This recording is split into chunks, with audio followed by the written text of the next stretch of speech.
The grand hall of a galactic council is in chaos. The air hums with tension as representatives from hundreds of species fill the massive chamber, their voices overlapping in a storm of outrage. The central holoprojector flickers, displaying scandalous footage from multiple world screens, show humans in relationships with beings of vastly different biology, some with scales, some with fur, some with exoskeletons, even one with a sentient gas-based entity. The footage loops over and over, causing murmurs of disbelief, shock, and disgust to ripple through the gathered council members. At the head of the council, the elder Zorthak's representative slams a clawed hand onto the table, its golden eyes narrowing in fury. This must stop at once. The Zorthak screeches, its long tail thrashing against the floor. Humans are destabilizing the balance of the galaxy, their reckless breeding, their utter disregard for genetic boundaries. They are a threat to all civilized species. A chorus of agreement rises from the more conservative factions. The insectoid Krathak ambassador clacks its mandibles, clicking in a rhythmic pattern that translates into speech. Our hive queens have reported disturbing anomalies. It says our drones, once bound only to our own kind, now express attachment to human mates, bonds that defy logic and biology. These unions disrupt hive cohesion, weaken genetic purity.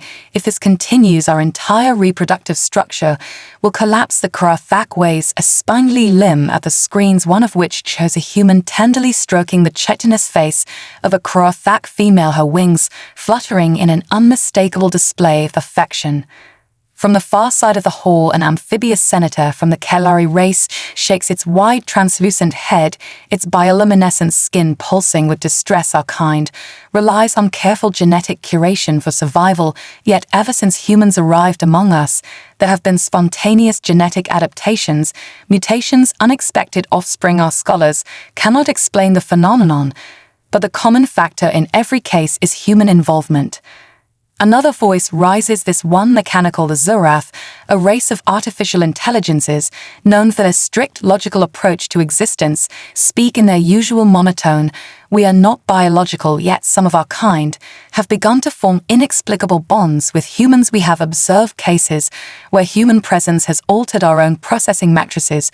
We believe their emotional influence is a form of biological corruption that extends even to non-organic minds. Amid the uproar, the human ambassador Kieran remains seated, leaning back in his chair, arms crossed, the smirk on his face only growing wider as the accusations fly. When the shouting finally begins to subside, he slowly stands, straightens his formal council robes, and clears his throat. "So let me get this straight," he says, voice calm despite the heated atmosphere.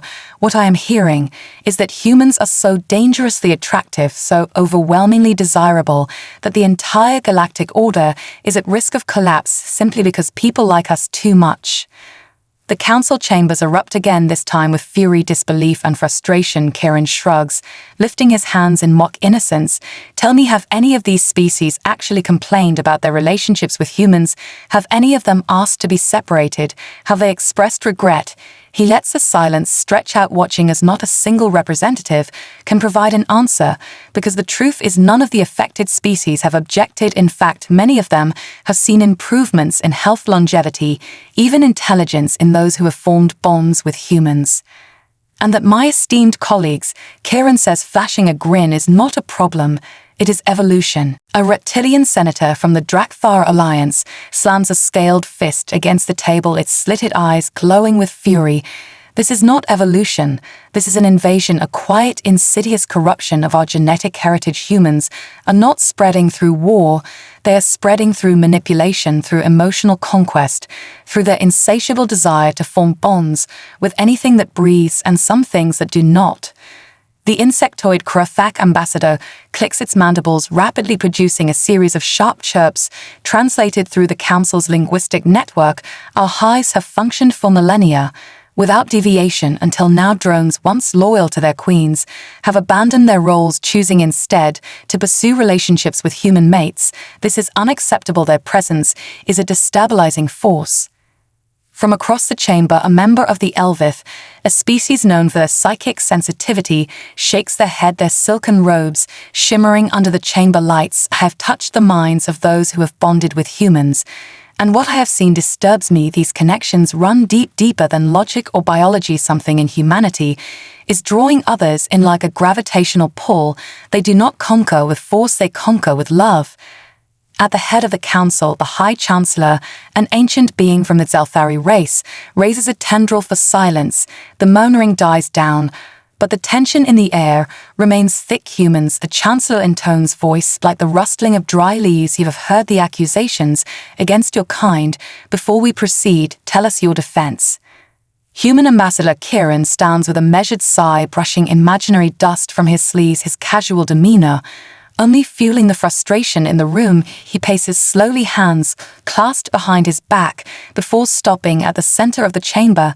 Let me see if I understand correctly. He begins. The issue at hand is that humans are getting along too well with other species, that we are forming connections, friendships, even relationships, and that somehow this is a threat to the galaxy. He lets the words hang in the air, allowing them to settle into the minds of those gathered. If we were waging war, if we were conquering planets through violence, you would resist us. But instead we arrive peacefully, we integrate, we fall in love, and you still fear us.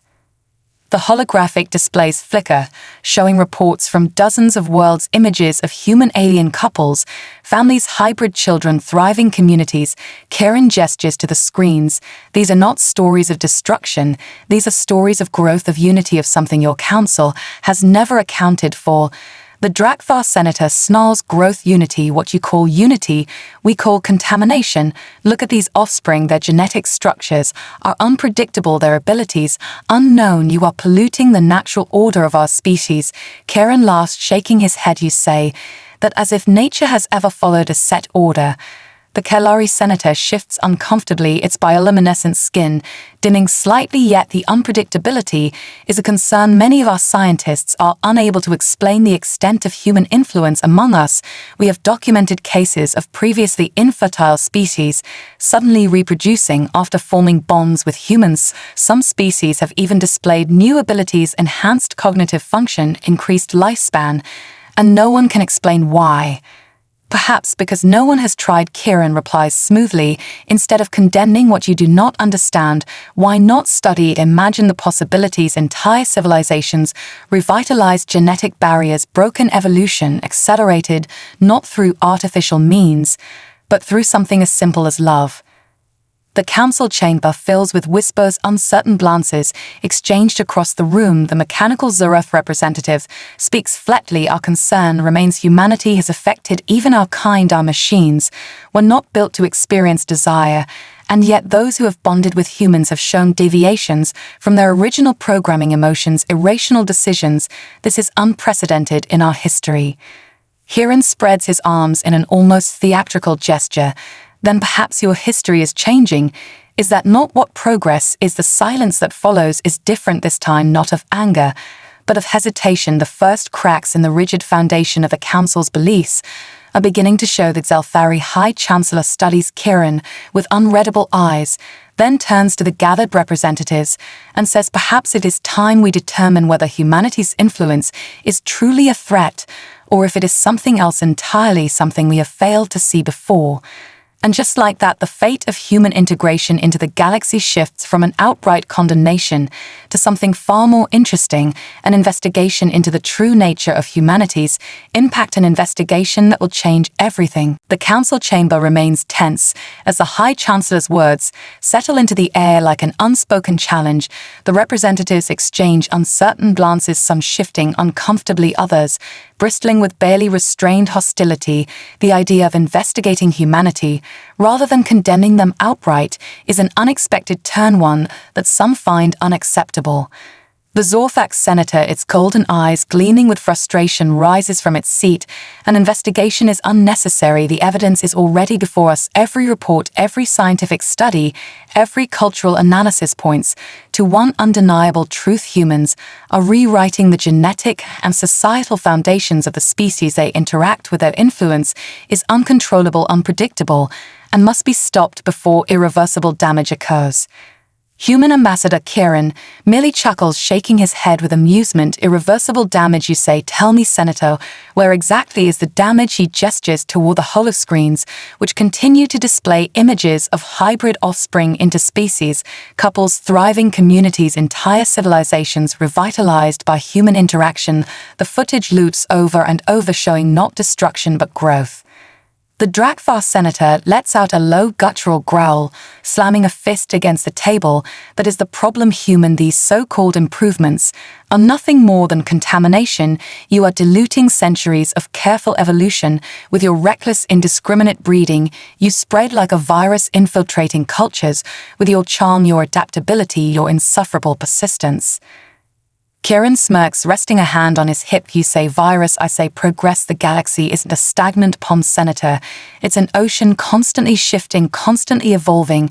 Maybe the real problem is that you're afraid of change. The insectoid Krathak ambassador clicks its mandibles in agitation. Biological evolution is one thing, cultural disruption is another. Hives that have functioned without deviation for thousands of cycles are now breaking apart. Drones are abandoning their queens, rejecting their assigned roles. Entire social structures are collapsing because humans have introduced alien concepts of love and individual choice into species that never had such weaknesses before. Ah yes, Kieran says, rolling his eyes, the great crime of showing people that they can choose their own paths.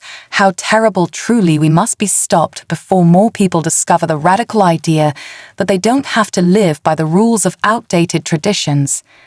The Ziraf representative speaks its synthetic voice. Emotionless and precise deviations among our kind are particularly concerning. Seraph constructs have no biological imperatives, and yet some have formed attachments to humans. Changes in processing matrices have been detected. New priorities emerging without programming. Directive emotional responses developing in systems that were never designed to experience them. This is a malfunction, one that humanity is responsible for. Kieran tilts his head, intrigued. A malfunction or an upgrade? Maybe humanity isn't corrupting your people. Maybe we're helping them evolve into something new. A murmur spreads through the chamber.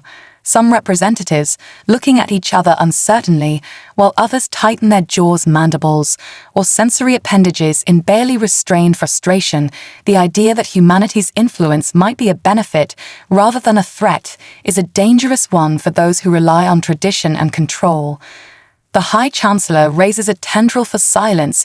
We cannot act on fear alone. We must understand the full extent of humanity's influence before any final decision is made. The proposal stands a full scientific investigation into the nature of human interspecies relationships, genetic, cultural, and psychological impacts, and potential long-term effects. All findings will be presented to this council before any further action is taken. Several council members protest at once, demanding immediate restrictions. Others nod in reluctant agreement, while some remain silent, weighing their options. Kieran simply watches, amused, knowing that no matter what path they choose, they have already lost control of the narrative.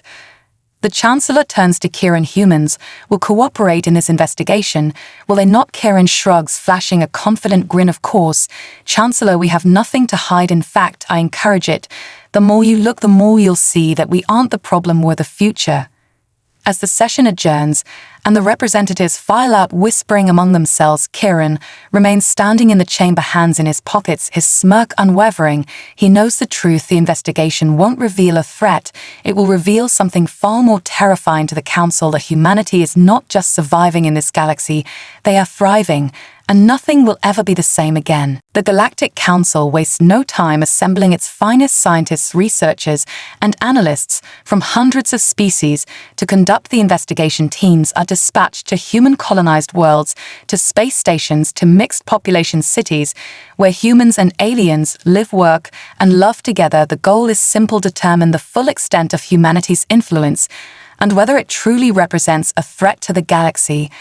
On the lush oceanic world of Kalara, a team of amphibious researchers observes a human Kalari couple walking along the glowing coral paths. The Kalari researcher takes notes, its bioluminescent skin pulsing with thought cycles. The human male walks beside his partner, fingers brushing against hers. Their hybrid child, a small bright-eyed being with a mix of human and Kalari traits, swims effortlessly through the shallow waters nearby. Unexpected genetic stability, the researcher mutters the hybrid offspring exhibits no signs of physiological rejection. In fact, neural activity is above baseline for both parent species, remarkable yet unexplainable. On a massive orbital station above the industrial world of Xenthos, a team of mechanical Zurath observes an unusual interaction. A human engineer is working alongside as Zurath construct the machine, normally bound by strict efficiency protocols, pauses mid-task, turning its head toward the human. "I appreciate your presence," it states. Simply the human laughs, clapping the Zurath on its metallic shoulder. "Hey, I appreciate you too, buddy."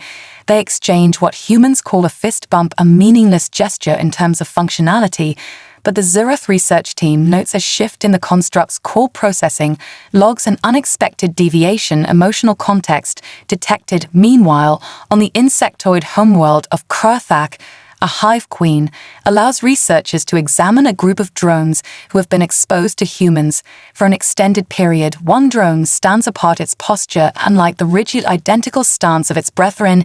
It moves with slight variations, expressing what can only be described as personality, individuality. Unprecedented deviation from hive uniformity. A researcher clicks. Drones are not meant to develop self-awareness, yet these do. One of the human specialists grins, folding his arms. "Guess we just have that effect on people, huh?" Similar reports flood in from across the galaxy. Infertile species suddenly gaining the ability to reproduce, artificially created beings developing emotions and attachments, societies once rigid and structured bending, adapting, softening in ways that scholars never thought possible. The evidence is overwhelming. Humanity is not destroying species, they are revitalizing them. But the question remains why. How? Back in the council chamber, the collected findings are presented. Representatives listen in stunned silence as each scientist delivers their reports one after another. Genetic fortifications, cognitive enhancements, social adaptability, mental resilience. The sheer breadth of human influence is undeniable. And yet there is no scientific explanation for it. Every species exposed to humanity changes, grows, evolves in ways that defy logic. The Zurath representative speaks in a voice laced with uncharacteristic hesitation. "We have studied human interaction patterns for cycles, yet we fail to determine a clear catalyst. Their biology is unremarkable, their intelligence above average, but not extraordinary, and yet exposure to their presence rewrites the fundamental aspects of our existence."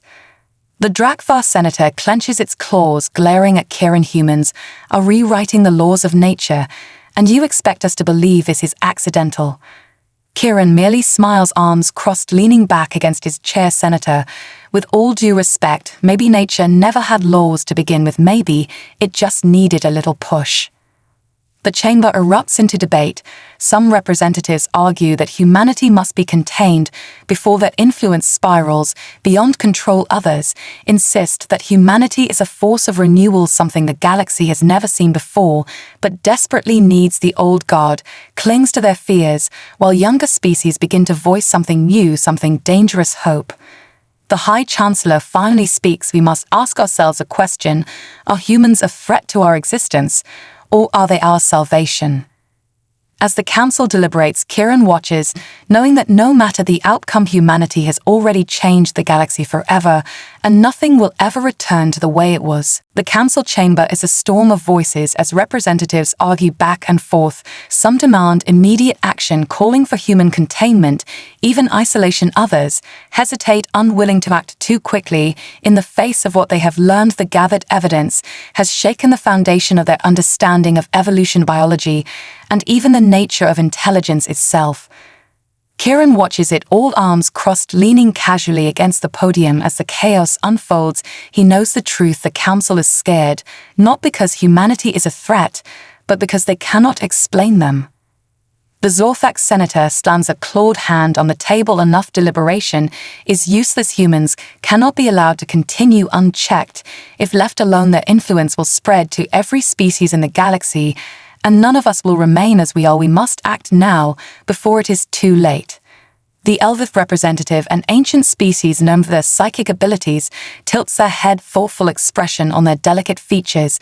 And yet, is that truly a bad thing? What we have seen is not destruction, it is transformation. Beings who were stagnant, have found new life. Civilizations were on the brink of decline, are now thriving because of humanity's presence. Perhaps they are not a threat, but a gift. The Drakthar Senator grows a gift. Do not be naive. Transformation without control is chaos. How long before we are no longer Drakthar? How long before you are no longer Elvith? How long before we are all just reflections of humanity?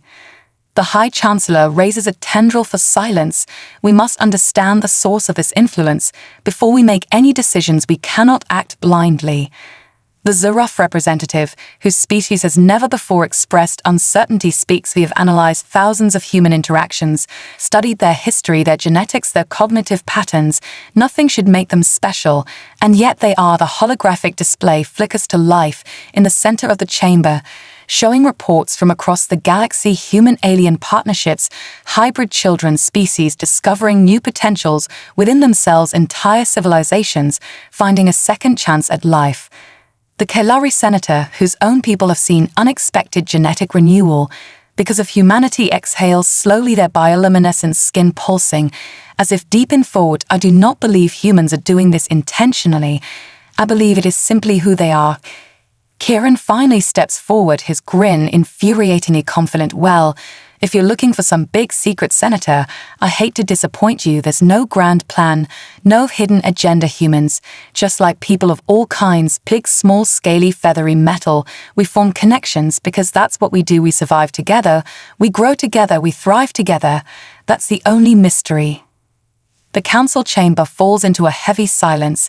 The truth is simple, but it is also terrifying because it means that humanity is not a virus, not a conqueror, not a mistake. They are an accelerant, a catalyst for something the galaxy never expected: change. The Drakthar Senator shakes its head, baring sharp teeth. Then we have only one option. We must contain humanity. If we do not, then we risk losing everything that makes us who we are. The Elvith representative raises a delicate hand. Or we embrace what they bring and see where this path leads. The old ways have ruled this galaxy for millennia. Perhaps it is time for something new. The High Chancellor studies Kieran with an unreadable gaze, then speaks. Humans will not be contained, nor will they be ignored. This council will continue its observation of humanity and its effects, but we will not act in fear, we will act with understanding.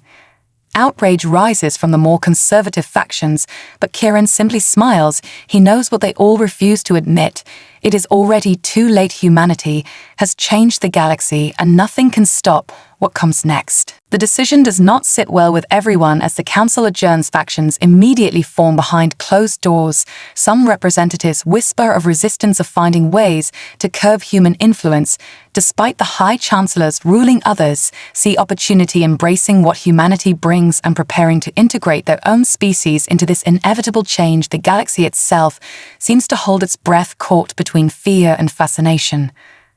Kieran walks through the polished corridors of the council station, hands in his pockets, whistling softly. He knows what is coming. The old guard will not sit idle while their traditions crumble before them. They will try something desperate. They always do. Back on the Drakthar homeworld, military leaders gather in secrecy, their great warships, dark and silent, hulking in the void. The human threat cannot be ignored. One grows. They spread like wildfire, infecting everything they touch. If the council refuses to act, then we will. In the deep hive chambers of the Krathak, broods murmur among themselves, the Queen's uneasy drones returning from human contact, exhibiting behaviors never before seen. Individuality, questioning rebellion. The hive mind is at risk, the stability of their entire species teetering on the edge of something unknown. Meanwhile, on the Zurath industrial world of Vectos, scientists dissect their findings. Mechanical constructs, once devoid of emotion, now displaying unpredictable variances. Some machines have even refused orders, prioritizing their bonds with humans over their core directives. This is dangerous. One Zurath declares this is a breach in logic, an anomaly that must be corrected. But it is already too late. Throughout the galaxy, change accelerates human settlements, thrive interspecies communities, flourish old rivalries, soften as mixed populations, grow together entire civilizations, once bound by rigid tradition, find themselves bending, adapting, evolving because of human influence. The movement is no longer just about humanity, it is about the future itself.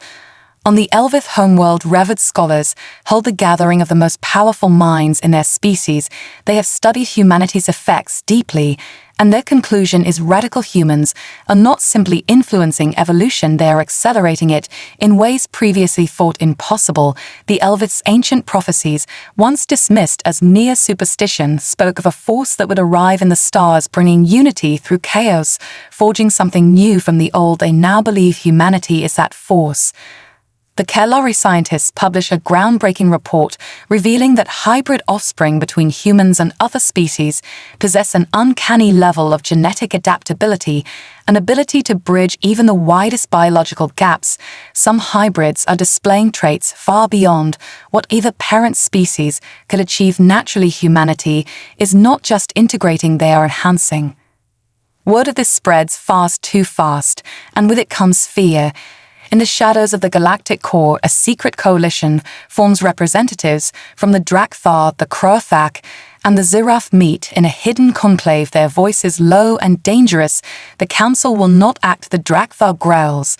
So the humans must be contained. If we do not stop this now, we may never be able to. The Zirath representative, its mechanical eyes cold and precise nods. We have developed countermeasures, methods of isolating human genetic markers, ways to prevent further contamination, but it must be done quickly before their influence spreads beyond control. A dark plan begins to take shape, a plan that will decide the fate of humanity and the future of the galaxy itself. But they do not understand what they are truly up against. They do not realize that the very thing they fear the most is already woven into the stars themselves. As Kieran looks out the window of the council station at the vast galaxy beyond, he knows the truth. They can try to stop it, but change is coming and humanity will not be contained. The coalition moves quickly in the depths of uncharted space. Hidden research stations hum with activity. Drakthar strategists, Kroathak bioengineers, and Zirath scientists work together despite their differences, united by a single goal: stop humanity before it is too late. They develop bioweapons designed to target human dinner, precision strikes that will sterilize their future generations without outright war. They craft psychological campaigns to turn other species against humanity, to frame their influence as a plague rather than a gift, and most dangerously, they prepare a fleet and armada capable of striking at key human settlements before the council even realizes what has happened.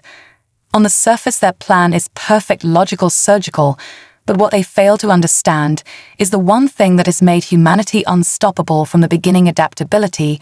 On the neutral trade world of Velios, a coalition agent attempts to incite rebellion among the mixed population, spreading carefully curated propaganda, claiming humans are corrupting the natural order. The speech is passionate, well-constructed, a masterpiece of manipulation. But the crowd does not react as expected. Instead, laughter erupts from the gathered civilians. An Elvith shopkeeper shakes his head. A HFY scientist smirks. A hybrid child with human and insectoid features steps forward, eyes bright with defiance. Corruption. One voice calls out, or evolution, another chimes in.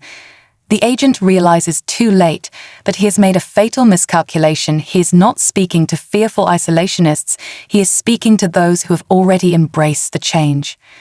Meanwhile, on a Zirath-controlled world, a group of human Zirath hybrids is captured for study. The coalition scientists analyze their neural pathways, their mechanical enhancements. They seek to understand how these beings function, how humanity has managed to influence even synthetic minds.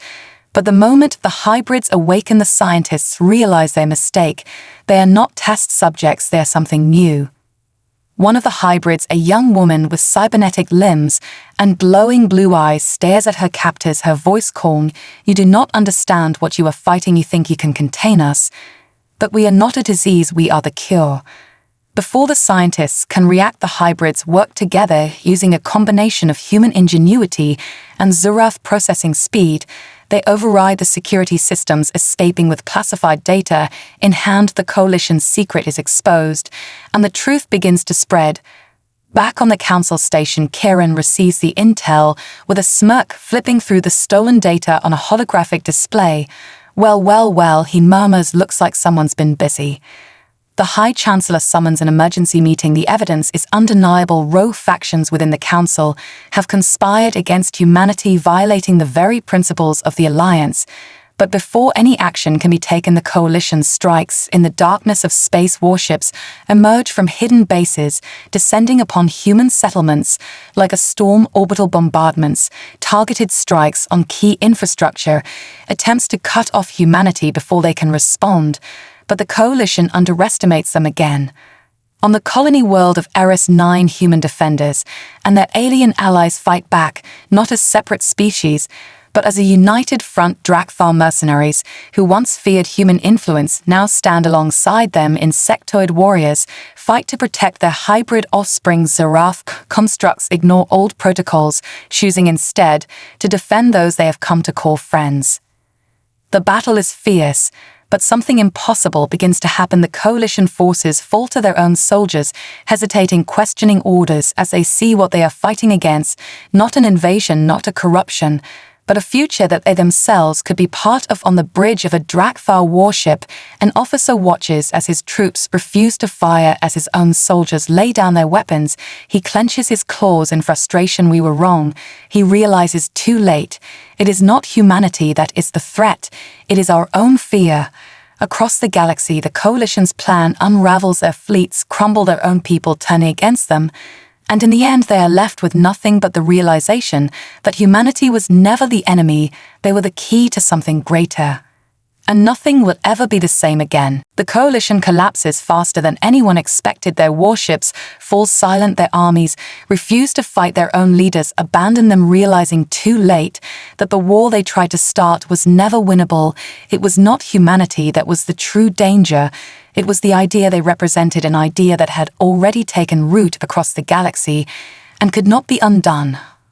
On the council station, Kieran stands before the assembled representatives, hands in his pockets, his usual smirk absent, replaced with something calmer, steadier. He knows this is the moment. Everything changes. The old ways have failed. The Coalition's attempt to stop humanity has only strengthened their influence, and now the council must decide what comes next. The High Chancellor looks over the gathered leaders, her many eyes taking in the shifting expressions, some fearful, some awed, some resigned.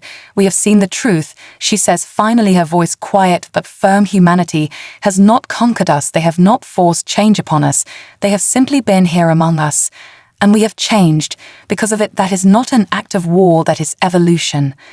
The Drakthar senator, who once called for human containment, looks down at his clawed hands, the weight of his failure pressing against him. He fought against humanity with all his strength, yet his own people turned against him, choosing the future of the past. He exhales, slow and heavy.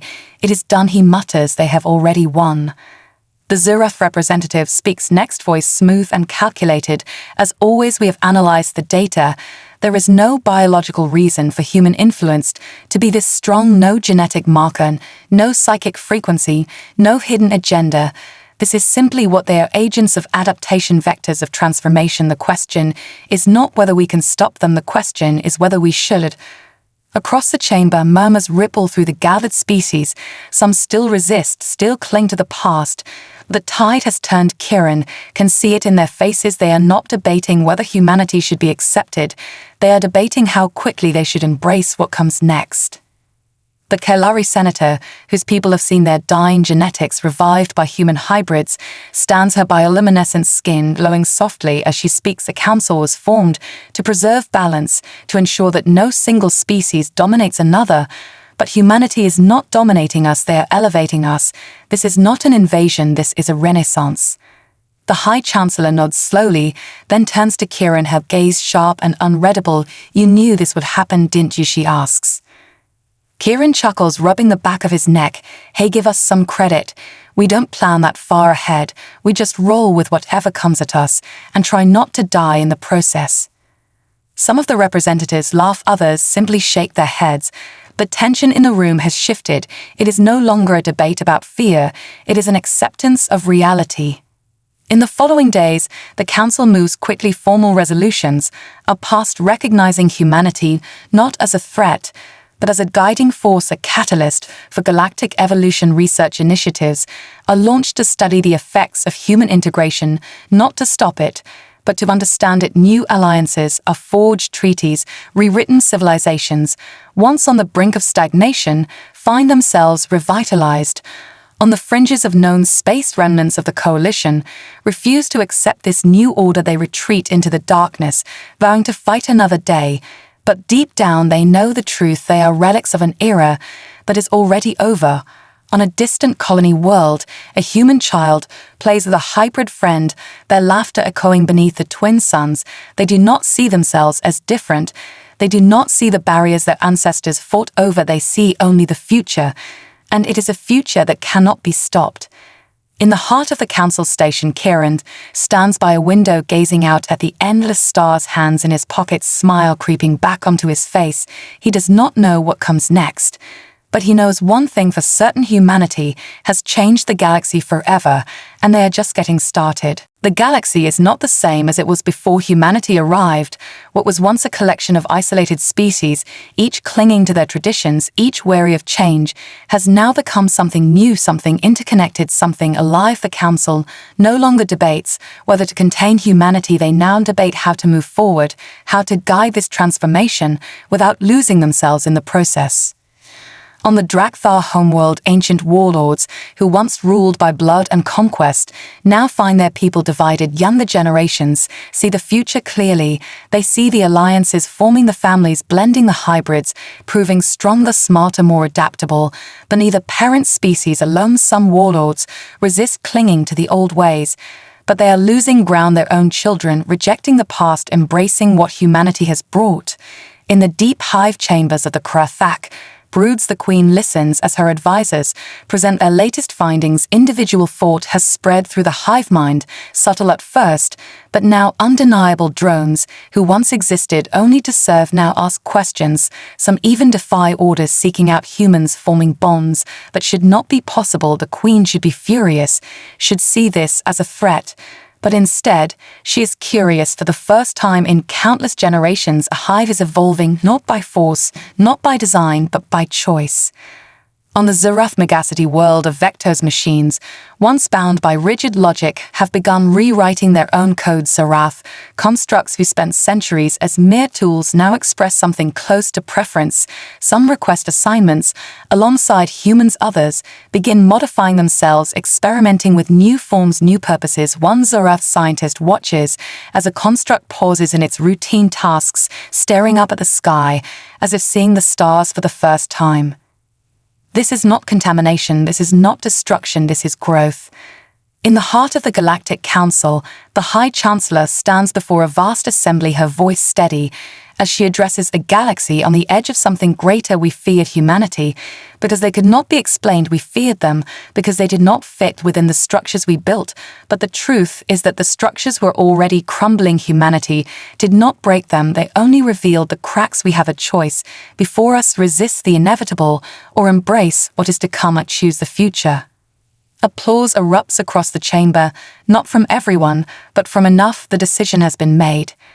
Kieran watches from a balcony, arms crossed as he listens to the Chancellor's speech, a grin playing at the corner of his lips. He never wanted to be a diplomat, never planned to be a representative for his entire species. But here he is watching history unfold. A voice speaks beside him, soft, familiar. You knew this would happen, didn't you? He turns to see the Kailari senator, her bioluminescent markings shifting in curiosity. Kieran laughs, shaking his head. Honestly, no, we never really know what's going to happen. We just keep moving forward. She studies him for a moment, then nods as if understanding something unspoken. Across the galaxy, mixed settlements flourish, old hostilities fade, interspecies families grow, children born of once impossible unions prove to be stronger, faster, smarter than either of their parent species. Alone, hybrid fleets begin exploration missions beyond known space, seeking new horizons, new possibilities. Deep in the void, the remnants of the coalition gather fractured, bitter, desperate. They whisper of resistance, of taking back what was lost. But even they know the truth, they are relics of a past that no longer exists. And no matter how hard they fight, they cannot stop the future from coming. On a small colony world, beneath a sky of endless stars, a human child laughs, running alongside a Drakthar sibling, a Krafak friend, a Zurath companion.